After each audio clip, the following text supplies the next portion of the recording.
It's time now for a look at the latest in local news. In the news, the Wayne County Commissioners met Monday night for their April monthly meeting, and after an executive session announced that they've narrowed the search for the next county administrator down to the final three. They'll be contacting those three candidates this morning to make certain that they're comfortable with their names being made public. As law requires, when the field of candidates is down to the final three, those names have to be made public. We're expected to hear from the county acting administrator, Amanda Hanna, today. Hopefully have those three names, the remaining candidates, on Wednesday's newscast. Commissioners state they want to set up a second round of interviews with the final three candidates before making a final decision. And local candidate Paul Andrade still in that final three. Other news on the agenda, the approval to remove the rapid response position from the EMS department was on the agenda last night. EMS Director Richard Johnson on hand sort of caught off guard that this was even on the agenda, and the county was considering doing away with the position. Johnson on hand asked that they simply table the item from the agenda and have a meeting to discuss the situation. Here was that conversation Monday evening. Prior to it coming to a vote where we can actually discuss with the department head whose position you're looking to eliminate, I'd ask that you guys consider tabling this so we can all sit down person to person. And if not, I mean, I can go into a lot of detail about why this position is so crucial and important to the county. So I really don't know where to go from here.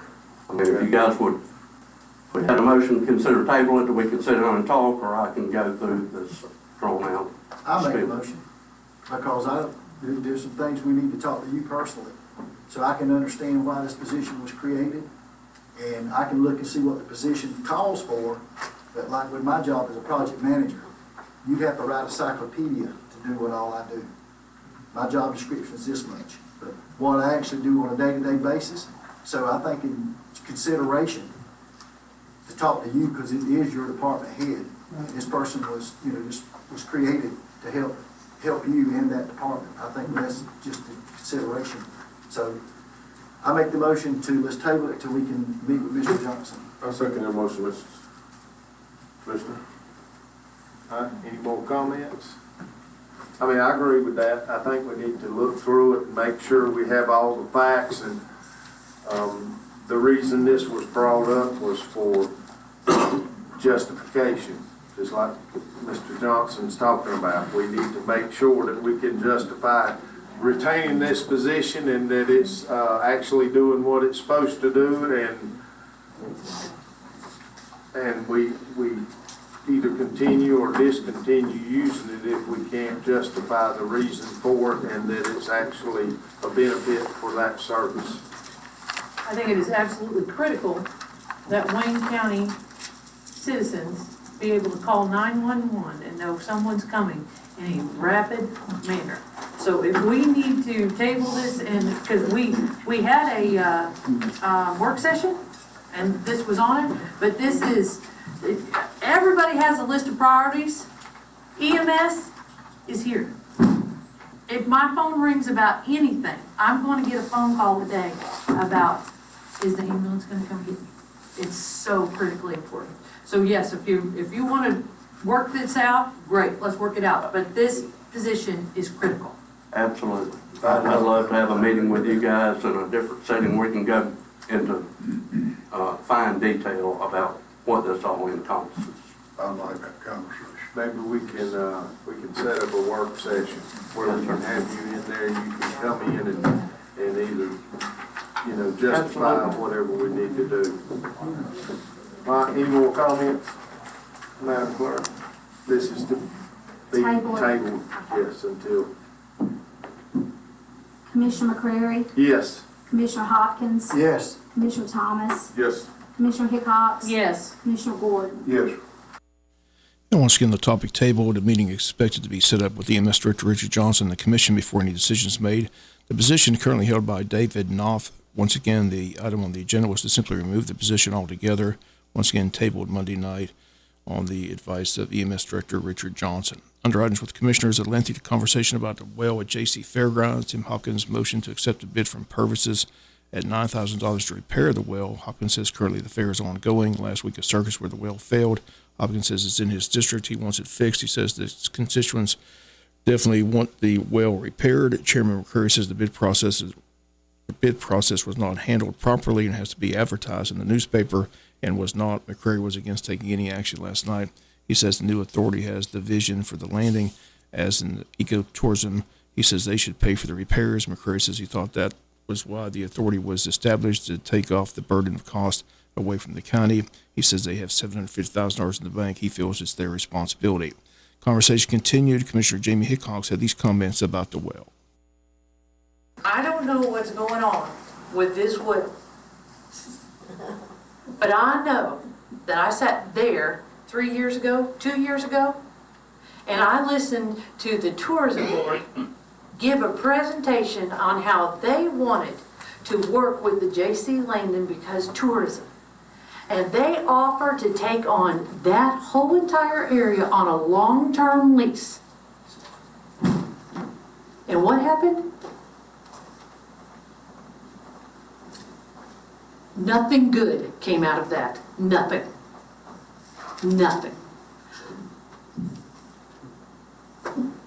So, I reached out to the tourism board again, and I said, are you interested? Because I'm not here to throw paper at people. I'm a businesswoman. Let's find a way to fix the issue. And if we can find a way to work together, let's capitalize on working together. So me, as the 5th District Commissioner, will jump up and down and find a way to get every board and authority that we have to work together. That's where I'm at.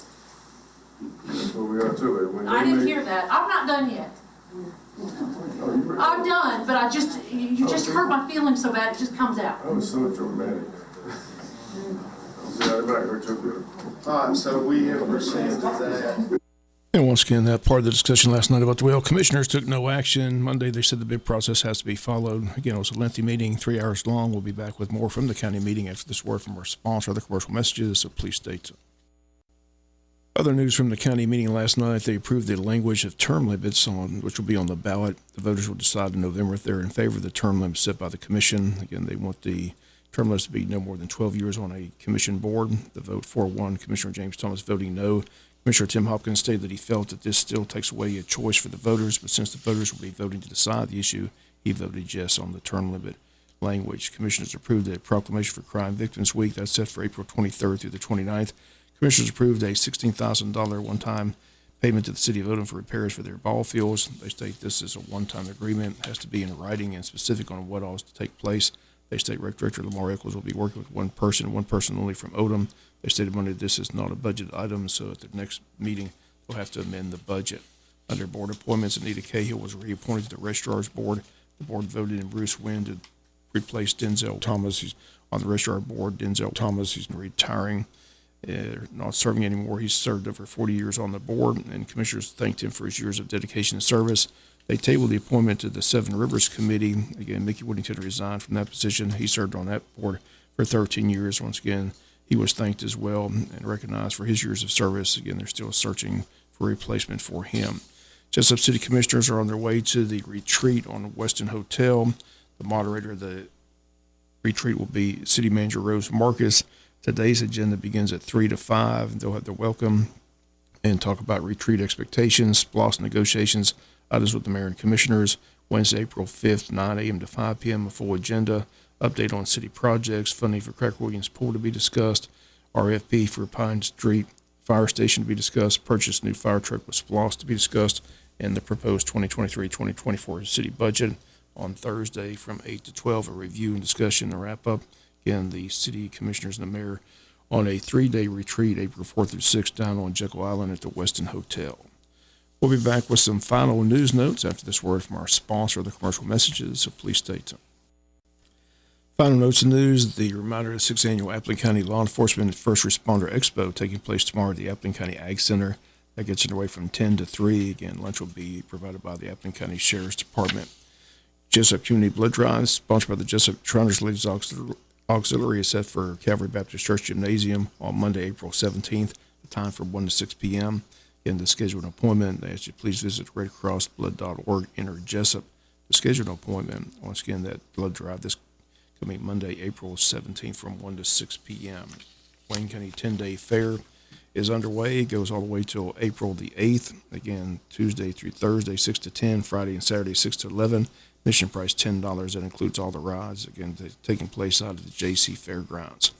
Don't forget the tickets for the 14th Annual Chamber of Commerce Taste of Wayne on sale now at the Chamber. Number to call, 427-2028. Tickets are $50 for Chamber members, $75 for non-members. Everyone's invited. Theme this year is a night at the races. They're going to have 3 virtual horse races, silent and live auctions, a ladies' hat contest, great food with various vendors. Once again, the date, Thursday, April 13th at Coastal Pines Technical College. Need more information, call the Chamber at 427-2028. And that's going to do it for latest in local news. Sports Commissioner Way in a few minutes. Bob Morgan, have a great day.